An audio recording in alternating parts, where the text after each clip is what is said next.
Heippa hei! Ollaan menossa Sypressissä. Meillä on enää 5 yötä jouluun. Ihanaa, jos olet jaksanut katsella tänne asti. Ja toivottavasti tänäänkin jutellaan jotakin, mikä voisi olla jännää ja kiehtovaa. Päästään nimittäin yhteen mun suosikkiöljyistä. Sypressistä mun ystävä sanoi, että tähän haisee ihan tärpätille. Ja niin saattaa olla. Musta tietysti, koska tärpätti haisi silloin pienenä tyttönä tosi hyvältä, mutta sitä ei saanut ikinä haistella, koska aivot sulaa. Niin sit mä en uskaltanut sitä haistella peloissani ja ajattelin, että viisain luottaa tämmöisiin arvioihin. Niin on tuntunut tosi vapauttavalta, että ahaa, että nyt tätä saa sen sijaan kyllä luvan kanssa tuoksutella tätä Sypressin öljyä, eikä sula aivot. Ihanaa. Mutta jotain semmoista tärpättimäistä vivahdetta siinä on. Ehkä vähän semmoinen, mikä sulkeutuu sinne puun kuorien tai semmoisen vihreän kirpeyden tai sen tyyppiseen tuoksumaailmaan. Mun ystävä, taas toinen ystävä, sanoi sypressiöljystä, että se tuoksuu ihan samalta kuin minkä värinen se etiketti on. Ja se etikettihän näissä muissa kuin näissä tämän setin öljyissä niin on semmoinen hyvin kaunis syvän tumman vihreä. Meidän sypressi, jota näihin pulloihin menee, on semmoinen kuin Cupressus semprevirens, eli ikuisesti vihannoiva sypressi. Toisin sanoen Välimeren sypressi, eli ei ihan mikä tahansa näistä sypressistä.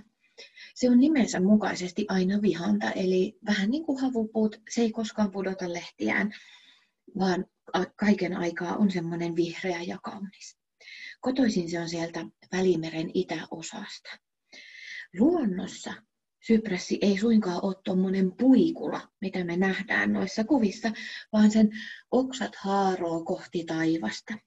Nämä pylvään tai kartion muotoiset sypressit on tavallisia nimenomaan puutarhassa kasvaville, hoidetuille ja leikatuille sypresseille. Eli tämä ei ole se sen luonnollinen kasvutapa.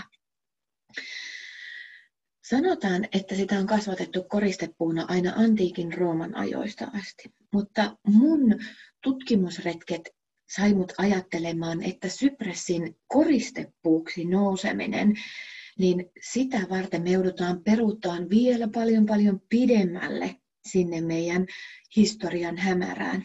Antiikin roomalaiset on nyt tähän porukkaan verrattuna nimittäin ihan lällärikamaa. Sanotaan, että kuningas Darius, joka on ollut Persian kuningaskunnan kuningas tai hallitsija, niin on kehittänyt tämmöisen persialaisen puutarhan. Dariuksen hallintakausi on asettuu sinne suurin piirtein 4-5 tuhatta vuotta sitten. Eli aika lailla pitkälle. Siellä persialaisissa puutarhoissa sitä sypressiä pidettiin erityisesti, koska se oli paitsi kaunis, niin se oli kaikenlaisilla kuivissakin hetkissä, niin se oli semmoinen jatkuvasti vihannoiva. Ja persialaisille puutarhoille hyvin tyypillisesti niin sitä pystyttiin leikkaamaan ja muotoilemaan erityisen hienolla tavalla. Hauskaa kyllä, sypressi on myös puuaineelta aivan äärimmäisen vahvasti lahon kestävää. Sen takia se on ollut valtavan haluttua rakennusmateriaalia todella pitkän aikaa. Etenkin semmoisissa rakennuksissa, joiden toivottiin säilyvän ja kestävän vuosisadasta toiseen, niin se mitä käytettiin usein oli nimenomaan sypressipuu. Niinpä kirkoissa ja tempeleissä sitä sypressiä on.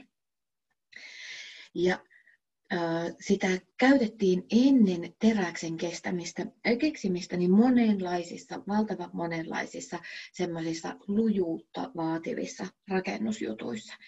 Hauskaa kyllä yksi, missä sitä käytettiin paljon, niin paitsi erilaisissa rakenteissa ja tukikaarissa, niin siitä tehtiin tynnyreitä sen takia, että ne tynnyritkin kesti tosi paljon enempi käyttöä, koska ne ei kosteenakaan alkaneet lahota. Sypressi on valtavan pitkäikäinen. Vanhimpien tällä hetkellä olemassa olevien sypressien ajatellaan olevan jopa 1000 vuoden ikäisiä. Ja taas tuossa oikealla puolella niin on tämänhetkisestä Irakista löytynyt semmoinen sypressi, joka kasvaa siellä puistopuuna. Ja sen ajatellaan olevan, se on yksi niitä vanhimpia tunnettuja olemassa olevia sypressejä. Aina antiikin ajoista saakka sypressi on yhdistetty nimenomaan suruun ja menetyksiin. Ja Oividius, joka on siis tämmöinen antiikin ajan kirjailija, kertoo, että sypressi syntyi, kun sellainen nuorukainen, hyvin kaunis Apollon Jumalan tämmöiseen palvontaan omistautunut nuorukainen, joka oli nimeltään Kyparissus. Että hän surmasi yhden näistä Apollon kesyistä hirvaista. Apollolla oli siis semmoisia hirviä, jotka olivat hänelle pyhitettyjä. Ja Kyparissus hörmöyspäissään otti ja sitten surmasi yhden niistä, kun ei tiennyt, että ne ovat niitä hänen Jumalan pyhiä eläimiä. Hän tietysti katui sitä valtavan paljon ja pyysi, että saisiko hän osoittaa surua ja katumusta itkemällä ikuisesti. No Apollon sanoi, että kyllähän tämä vain sopii oikein mainiosti ja muutti sitten tämän Kyparissus-nuorukaisen sypressipuuksi. Ja hauskaa kyllä, sypressin ajatellaan todella siis itkevän, sen kuoresta erittyy toisinaan semmoisia kyyneleen näköisiä pieniä helmiä. Ja tästä syystä, koska se sypressi ikään kuin suree meidän puolesta, niin sitä on semmoisena surun osoituksena tai toisaalta lohdun tuojana istutettu etenkin hautausmaille, missä sitä puutarhasypressiä tänäkin päivänä näkee aivan erityisen usein kasvamassa. Sypressistä voisi sanoa, että sen sointi on semmoinen lohdullinen ja vahvistava. Ateenassa surutaloon tuotiin sypressin oksia, koska toiset kreikkalaiset tarut taas yhdisti sypressin nimenomaan Manalaan ja sen Manalan jumalaan Haadekseen. Että se oli semmoinen Haadekselle pyhäpuu ja sen tuominen auttoi niitä surevan omaisia luottamaan, että se heidän omaisensa on siellä Manalassa otettu mukavalla tavalla vastaan. Sypressi on siis taas yksi niitä meidän antiikin historian öljyjä, joiden se kertomusperinne on valtavan monipuolinen. Tässä näette sekä kuningas Dariuksen istumassa valtaistuimellaan uriaisena ja sitten Apollon Jumalan lyyransa kanssa näissä kuvissa. Musta on ihana ajatella, että joku meissä samalla tavalla jotenkin herää ja liikahtaa ja reagoi, kun me haistellaan sitä sypressin tuoksua, kun jo silloin tuhansia vuosia sitten. Että me ihmiset ollaan nimenomaan sypressin avulla haluttu toisiamme jotenkin lohduttaa, vahvistaa ja auttaa pääsemään yli surusta ja kärsimyksestä. Mutta nyt jos haluat sypressiä jonnekin, niin älä istuta sitä Suomessa hautausmaalle. Se vähän huonosti täällä pärjää. Se on huomattavasti lämpöisempien alueiden kasvi. Toki sypressiä näkee kyllä paljonkin. Huomaatte nuo pienet purkit tuolla oikeassa ylälaidassa. Sypressiä muodaan koristepuuna meille näin joulun alla. Hirmu paljon niitä koristesypressejä näkee nimenomaan meillä rukkukasveina, koska onhan se vähän tuommoinen joulukuusen näköinen. Hyvä. Mutta sypressihän, miten me voitaisiin sitä käyttää, jos nyt ei ihan pelkkä rukkukasvikäyttö meitä kiinnosta. Mun suosikki on käyttää sypressiä myöskin viluisten käsien ja jalkojen lämmittämiseen. Mä saatan yhdistää sypressiä sellaisen öljyseoksen kuin Light the Fire öljyseoksen kanssa. Mutta jo ihan sypressinä auttaa niitä palelevaisia viluisia sormia ja varpaita pysymään vähän helpommin lämpöisinä. Joku sanoi, että se käyttää vähän niin kuin semmoisia näkymättömiä hanskoja, että ennen kuin lähtee pihalle, niin sypressiä pikkusen käsiin ja sitten hierotaan kädet yhteen ja rupeaa sormet lämpenemään toisella tavalla.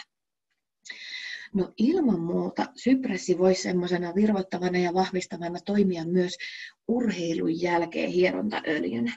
Et nyt jos tuntuu siltä, että polttopuitten pilkkominen tai hiihtoretket on vetänyt meidät niin kuin vähän liika kovaan jumitukseen, niin me voitaisiin yhdistää se sypressi katajan eteerisen öljyn kanssa ja sitten hieroa se niihin meidän jumittaviin kohtiin ja kokeilla, että josko ne sulaisi vähän helpommin.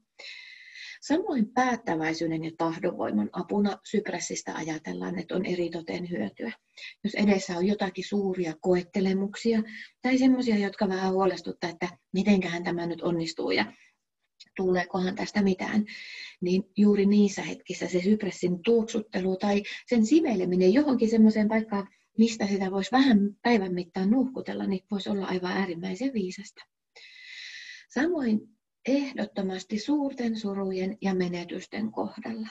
Jos ajattelette, että Kypressus nuorukainen on luvannut meidän puolesta itkeä ikuisesti sille Apollon jumalalle, niin ehkä se voisi auttaa meitäkin kohtaamaan meidän omia suruja ja jotenkin kannattelemaan semmoista toivoa siitä selviytymisestä. Että meidän kyyneleet, toisin kuin sen katuvan nuorukaisen, niin niiden ei tarvitse kestää ikuisesti.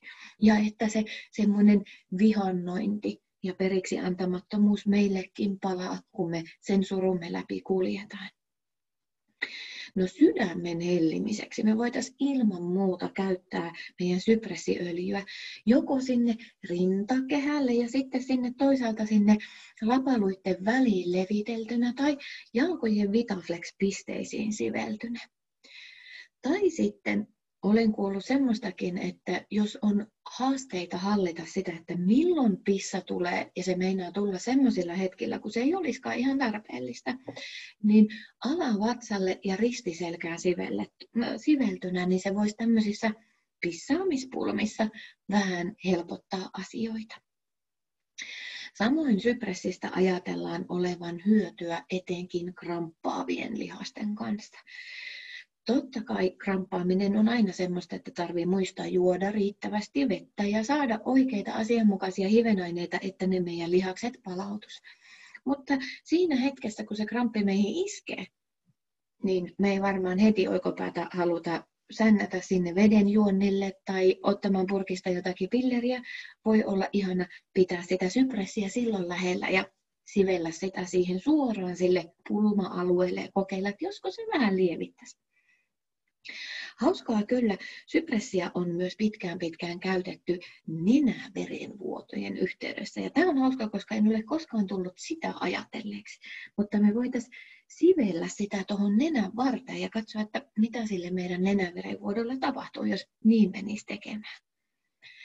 Sypressi on myös hikoilua estävissä deodoranteissa ja suoraan sinne jalkapohjiin siveltynä, niin semmoinen, mistä pitkään on ajateltu, että se voisi sitä hikoilua vähentää ja niitä hajuhaittoja vähän helpottaa. Etenkin tietystikin talvikengissä, missä kengät on paksut ja sitten me kuljetaan niissä varmaan pitkin päivää monetkin meistä, niin saatamme kaivata semmoisia konsteja, mitkä vähän vähempi tai tuki sitä, että meidän varpaat ei olisi niin kovin limaiset. En tiedä teistä, mutta minä ainakin tiedän, että minulle on mukava sellainen ajatus. No hyvä. Entäs sitten, jos olisikin turvotusta tai nestekertymiä? Me voitaisiin totta kai sivellä sitä sypressiä sinne sen turvotusalueen lähistölle ja katsoa, että auttaisiko se vähän semmoisissa pulmissa, missä nestettä onkin päässyt kertymään jonnekin, minne me ei sitä varsinaisesti niin kovasti tarvita. Ennen kuin lähden lentämään lentokoneella pitkiä matkoja, niin minulla on tapana sivellä juuri tästä syystä sekä tuonne pohkeisiin että jalkapohjiin sypressiä. Totta kai se on ihana ajatella, että siellä reissussakaan jalat ei hikoile niin kovasti ja samalla sitten minä huomaan, että jo rupeaa keski-ikä minunkin puhipymään. Lentäminen saattaa kyllä turvottaa kurjalla tavalla minun jalkoja. Ja tästä saattaa jotakin taianomaista pikkuapua semmoisissakin pulmissa olla. Nuuhkaistaan vielä tuota sypressiä kertakiellon päälle, niin kuin sanotaan. Toivottavasti näistä sypressiajatuksista löytyy jotakin semmoisia vinkkejä, millä tämän ihanan, joskin hieman tärpätin tuoksuisen öljyn saisi sinne kotihommiin tekemään jotakin ihania joulua kutsuvia ja lämmitteleviä taikojaan. Haluatteko kuulla, mitä luvassa on huomenna? Minäpä näytän, mutta ette kerro muille. Huomenna me puhutaan temppeliolibaanista eli frankincenssistä. Mitäs ne meidän viisaat miehet toi sinne? Toiko ne kultaa, pyhää savua ja mirhamia? Monesti ajatellaan, että tuo temppeliolibaani eli olibaanihartsi on juuri nimenomaisesti ollut sitä pyhää savua, mitä ne on tuoneet mukana. Mutta sukelletaanpa tarkemmin tutkimaan, mitä kaikkea ymmärrystä meillä saattaisi tuosta frankincenssistä olla sitten huomenissa. Ihanaa joulun odotusta ja oikein kovasti lämpöä sypressiöljyn myötä sinne sinunkin kotiin. Heippa hei!